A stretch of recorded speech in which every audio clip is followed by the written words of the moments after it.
to Rescue Tales. My name is Billie Jean, and I'm just one of over 350 animal care specialists right here at Seaworld Orlando. And I'm super excited to share these wonderful animals with you. You know, people tell me I have the best job, and yeah, I do. I mean, how many other places can you come and take care of animals and then have the opportunity to share them with all of you? I'm so excited to share our animals through our rescue center and also highlight the bonds that we've been able to form with them. You know, animals, big or small, play a vital role in their ecosystem. By not only understanding them, we can also contribute to their counterparts beyond our care. Now, during the show, we're going to ask you guys some questions about animals, and I encourage you to participate and tell us if you know the answer, okay? Yeah? All right, are you ready to have some fun? Yeah, let's do it. Let's shine some light on our animal ambassadors. I want to introduce you to Alfred. There he is. He is our great horned owl, and they're native from the Arctic all the way down to South America.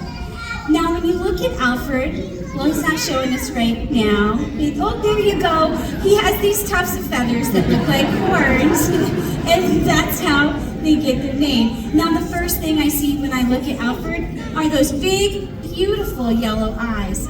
They're so big, it's like us having two grapefruit inside of our head. Yeah, they're so big. In fact, there's no room for the muscles that allow them to move their head their eyes from side to side or up and down like us. Yeah, and they have you know how they have amazing hearing. They have what's called a facial disc. It's a group of feathers around their head. Let's do a really quick demonstration. Everybody take your hands like this, put them behind your ears, and listen. You see how that sound is amplified? Yeah, their hearing is so good they can hear a mouse snapping a twig or a rabbit under the snow at 75 feet. Yeah. And did you guys know that owls can turn their heads 270 degrees in either direction? That is because they have 14 neck bones when you and I have how many? 7, that's it, yeah. Have any of you ever heard an owl fly? No, yeah, that's because they have silent flight. At the ends of their feathers are comb-like projections that muffle out the sound of flight. Now add all those adaptations that we talked about, the eyesight, the hearing, the flight. This makes great horned owls formidable predators. It's kind of like having a free pest control service. Yeah. Who do you think that benefits? Yes, it benefits horticulture, agriculture, crop. It prevents crop damage. It ultimately benefits everybody having these owls around, considering their region is so huge. You're talking Arctic all the way down to South America. That's a lot of mice. So these guys are amazing. Now, before Alfred goes, I do want to tell you a little bit about Alfred and how he came here to join us at our SeaWorld family and become the most really great animal ambassador representing his species. When Alfred was a chick, he was found as he was in bad shape and he needed to be rescued, and he was taken into somebody's home where they took care of him, nursed him back to health. But what happened is Alfred became imprinted. It's something you don't hear a lot about, but with baby animals, there's that window. So he actually bonded to the human, yeah, and he basically didn't learn how to owl. He didn't learn those things that he needed to survive in the wild. So of course we brought him in here and gave him a forever home. Now, something I also want to tell you about Alfred before we leave is that they're an indicator species. Does anybody know what an indicator species is? I heard it, yeah. So there's a couple different species that researchers watch. And we talked about the mice, right? Well, researchers will watch great horned owls throughout those regions, and when the population numbers change or dramatically drop, it's a great indication that that is time to take a look at that specific area and figure out what's going on. Were there any pesticides introduced into the environment? Let's go ahead and look at the predators. Let's look at nesting, chick counts, and that's when we know we gotta jump into action and do something. You know what, Alfred? I do appreciate you, and you, Cassandra. Thank you so much. Let's hear it for Alfred. Now, our next animal, I am a Florida native, born and raised, and I always grew up with this animal and had great respect for it, but also at the same time fell in love. I hope that you guys do too. So here's my friend Justin and his animal. Thank you, Billie Jean. Now, when we think about wildlife in the state of Florida, what's the first animal we probably think about? Alligator. Exactly right. That was an easy one for you, right? Well, alligators, just like my friend Everglades here. Now, she may look small, but adult alligators can reach lengths of 13 feet and weigh anywhere between 400 and 600 pounds. She's small because she is only about a year old, but we found that alligators can live to be 35 to 50 years in the wild and upwards of 80 years in managed care. Now, a show of hands, who has seen an alligator before? Just a little bit of show of hands? Yeah, a lot of you guys. And that's because they're pretty common. You guys can find them natively from Texas all the way down here to Florida, and you can find them in freshwater habitats like lakes, rivers, streams, maybe even your pond at your local golf course. Do you have any golfers here? A couple, maybe? No golfers? Okay. This is more of a Florida State Seminoles crowd, isn't it? More than a Gators, yeah. Well, alligators have been around for an astonishing 250 million years. And over that time, they have become formidable apex predators. This is because of their armored body and their powerful jaws. Has anyone heard the term osteoderm before? No? That's okay. An osteoderm is basically a fancy term that we call a bony plate. So she has long bony plates that along the back of her skin, and that acts as a protective shield against predators. And she might be showing off that jaw for you. Does anyone want to take a guess at how many teeth they have in their mouth at any given time? You guys can shout it out, it's okay. 300? That's a lot. I heard 50, that's a little closer. They have about 80 teeth in their mouth at any given time. And they're constantly growing new ones, kind of like sharks. So we've seen that adults will actually go through between 2,000 to 3,000 teeth in their lifetime. Now, alligators are pretty special because unlike other reptiles, they will actually take care of their young for about 2 years after they hatch. And the temperature of those ground nests that they lay on determines the gender of their young, which is pretty cool. The cooler temps are mainly females, like Everglades, and the higher temps, when you reach like 90 degrees, there's mainly going to be males. Now, alligators have a really cool story, and it's one that I always like to share. It's one of my favorites. Back in 1967, they were actually put on the endangered species list, and this was because of overhunting and habitat loss. But thanks to 20 years of continued conservation efforts, we were able to take them off the endangered species list in 1987, which is actually the very same year that they became the official state reptile of Florida, which is an awesome story. Now, this tail, it might look small right now, but give it a couple years, and it's gonna be large and powerful, just like the rest of her. Alligators construct gator holes, and these holes retain water during periods of drought. We've seen other species like birds and turtles will actually use these gator holes for food, water, and a place to lay their eggs. So, do we think alligators are important to our ecosystems?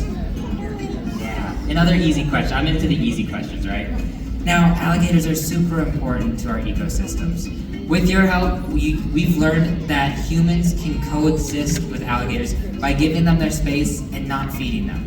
And if we keep doing that, we can make sure that alligators stay off the endangered species list and continue to thrive for another 250 million years. But I think it's time to say see you later, alligator, to my friend Everglades.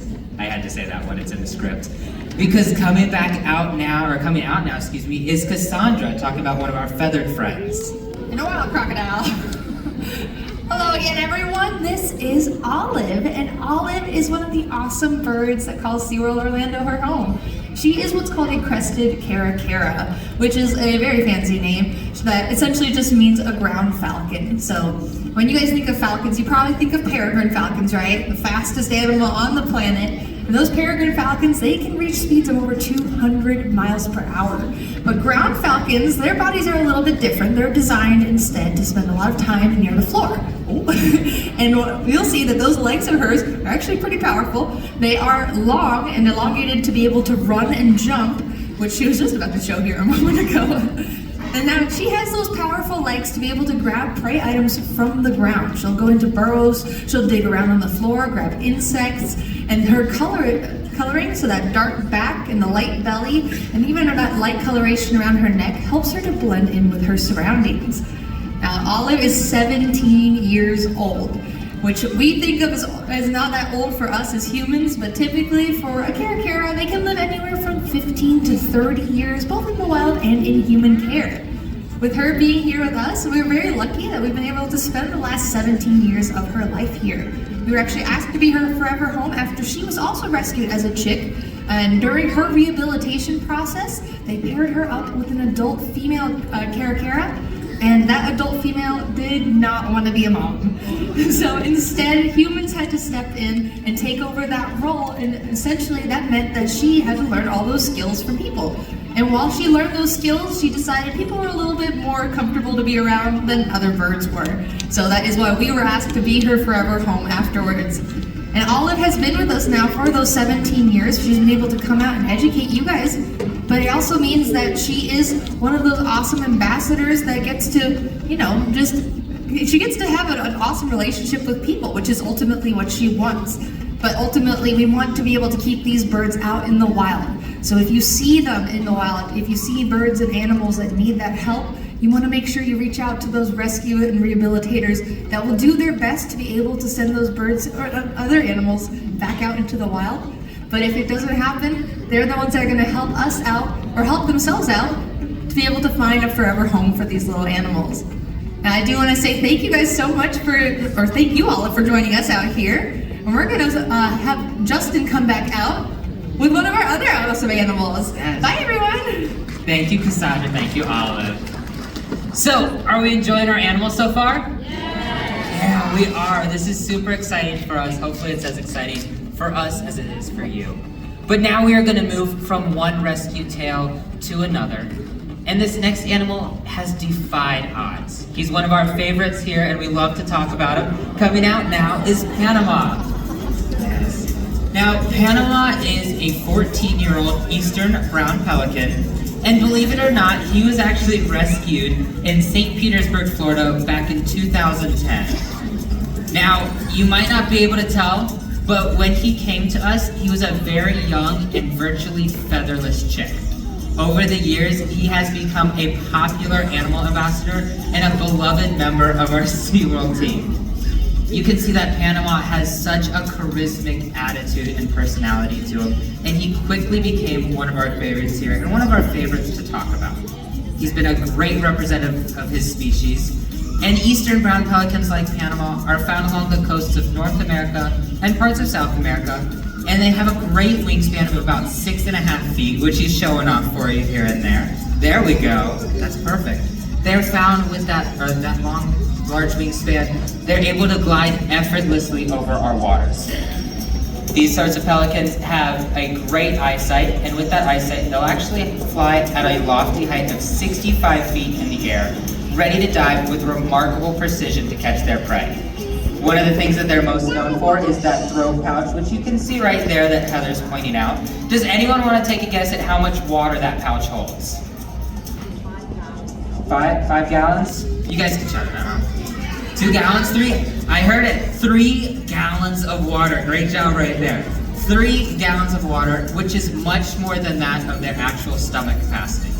So whether these birds are using that pouch for food, hydration, or just for fun, it has become a vital asset to their survival. Now, unfortunately, the #1 threat to pelicans right now is abandoned fishing lines. More than 700 pelicans die every year in the state of Florida just from entanglement. See, you can see he's having some fun here. Right now, what you're able to see is some of that trust that we have between our trainers and our animals, and how we've worked with them over the years to be able to do things like this. Here, we believe in choice, and our animals have the choice whether or not to participate in these presentations, and we like to make it fun for them. So right now, Panama is just having some fun with our two trainers, and he's having a great time being out here with us, which hopefully allows for you to have a great time too. But it looks like Panama's done for today, and that's perfectly fine. So if you do want to see more rescued pelicans just like Panama, you can actually see them over at our Pelican Preserve, which is right out front of our Manta Ride entrance. But as we conclude our journey through Rescue Tales, we are reminded that every creature, no matter how big or small, deserves love, compassion, and a second chance. Here at Seaworld, we are so proud to offer that second chance, and for nearly 60 years, we have rescued more than 41,000 animals, and that's with the goal of rehabilitating and returning them back to their natural environments. Yeah. In fact, this year alone, SeaWorld Orlando has returned 22 manatees, 31 sea turtles. Let's hear it for our rescue team and our veterinary staff. And they're doing a great job. They really are. But that job is never finished. Thanks to the dedication of our animals care staff and the unwavering support of compassionate individuals just like yourselves, these stories of hope and healing continue to unfold every day. Until next time, remember to cherish every tale. Within each one lies a story worth saving. Thank you, everyone, and enjoy your day here at SeaWorld. Bye-bye.